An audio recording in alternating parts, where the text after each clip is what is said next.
10 জন patient দেখলে পরে 5 জনকে ফ্রিতে দেখতে এই ধরনের একজন ডাক্তারবাবুকে আমরা হারালাম। আমাদের জন্য দুর্ভাগ্য, বাঙালির জন্য লজ্জা, বাংলার জন্য লজ্জার বলে আমার মনে হচ্ছে। এবং অন্যান্যরা তারা দেখা করলাম, ওনার অভাব অভিযোগ শুনলাম। মোদিজির মন্ত্রিসভার একজন সদস্য হিসেবে আমি উপযুক্ত জায়গায় যেখানে জানানো সেখানে জানাবো। কিন্তু সবথেকে দুঃখজনক ওনারা বারবার আজকে আবার একবার স্মরণ করলেন, সেটা হচ্ছে এখানে এই বাবু এবং তার সাথে এখানকার লোকাল যিনি এমএলএ সঞ্জীব মুখার্জি এবং লোকাল এমএলএ, এই দুজনের যে ভূমিকা, এই ভূমিকা মানে বিশেষ করে সঞ্জীব মুখার্জি ভূমিকা, যেহেতু উনি প্রতিবেশী, মেনে নিতে পারছে না। সে টাকা দেয়া থেকে শুরু করে সমস্ত কিছু, মানে সেই সময় বডি পড়ে আছে, বাবা মাকে ডেকে নিয়ে টাকা অফার করা হয়েছে, সেটা আজকে ওনারা আমাকে বলেছে। আমরা তখন বলে ফেলেছি, আবার ওনাদেরকে প্রেশার দেওয়া হয়েছিল এবং প্রতিনিয়ত ওনাদের উপর পুলিশের প্রচণ্ড প্রেশার কাজ করত। পুলিশ প্রেশার দিয়ে ওনাদেরকে 4 দিন, এবং উনি স্বীকার করেছেন আজকে যে প্রথমবার আমি যখন দেখা করতে এসেছিলাম ওনাদের উপর এমন প্রেশার ক্রিয়েট করা হয়েছিল যে ওনারাও চাইছিলেন না যে আমি দোতলায় উঠি। ওনারা এখন বলছেন যে সেই সময় আমাদেরকে যে প্রেশার দেওয়া হয়েছিল, যে ভয় দেখানো হয়েছিল যে কোথাও মুখ খুলবে না, ভয়টা কী দেখানো হয়েছিল, মুখ খুললে পরে অপরাধী ছাড়া পেয়ে যাবে, মুখ খুললে অপরাধী ছাড়া পেয়ে যাবে। অর্থাৎ তাদের যে দুর্বলতা, সেই দুর্বলতার জায়গাটাকে এইখানকার বিধায়ক এবং কাউন্সিলর এবং তৃণমূলের অন্যান্য নেতৃত্ব তারা ব্যবহার করেছে। এবং তার ফলে এখন ওনাদের কাছে তথ্য প্রমাণ আছে, যেহেতু কোর্টের রায় এসেছে, সেই রায়ের পরিপ্রেক্ষিতে ওনারা আগে কেন মুখ খোলেননি তার কারণটাও ওনারা বললেন না। পুলিশের ভূমিকা এক্ষেত্রে সত্যি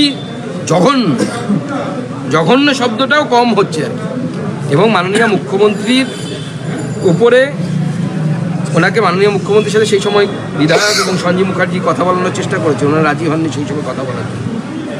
এবং মাননীয় মুখ্যমন্ত্রী ওনার মেয়ের মৃত্যুর জন্য দায়ী এবং সেই বিষয়ে ওনারা স্পষ্ট। আজকে যে ঘটনা শুনলাম সেটার পর তো এই অসংবেদনশীল মন্তব্য অত্যন্ত স্বাভাবিক। যখন মেয়েটির বডি পড়ে আছে সেই সময় মা বডির পাশে কান্নাকাটি করছে, সেই সময় পাশে সঞ্জীব মুখার্জি তিনি টাকা নিয়ে গিয়ে হাসতে হাসতে, গার্জেনরা আন্ডারলাইন করুন, হাসতে হাসতে মেয়ের মাকে টাকা দিয়ে, মেয়ের বাবাকে টাকা দিয়ে কেনার চেষ্টা করেছে। কত টাকা দেওয়ার চেষ্টা হয়েছিল কিছু অ্যামাউন্টটা ওনারা বলেননি, কিন্তু টাকা দিয়ে কেনার চেষ্টা করেছে হাসতে হাসতে। এখন একটা বডি পড়ে আছে, সেখানে হাসতে হাসতে তারা টাকা দিচ্ছে যে যাতে আপনার মুখটা বন্ধ থাকে। এই পরিস্থিতি যদি থাকে তাদের কাছ থেকে সংবেদনশীলতা আশা করা যায়? এটা মেয়ের বডি পড়ে আছে এবং একজন এত শিক্ষিত একজন মেয়ে যে এত কষ্ট করে মানে সেদিক থেকে লোয়ার মিডিল ক্লাস ফ্যামিলি থেকে, টালির বাড়ি থেকে ওনারা লড়াই শুরু করেছেন। আজকে অনেক কথাই বলেন, আমি দীর্ঘক্ষণ ওনাদের সাথে ছিলাম।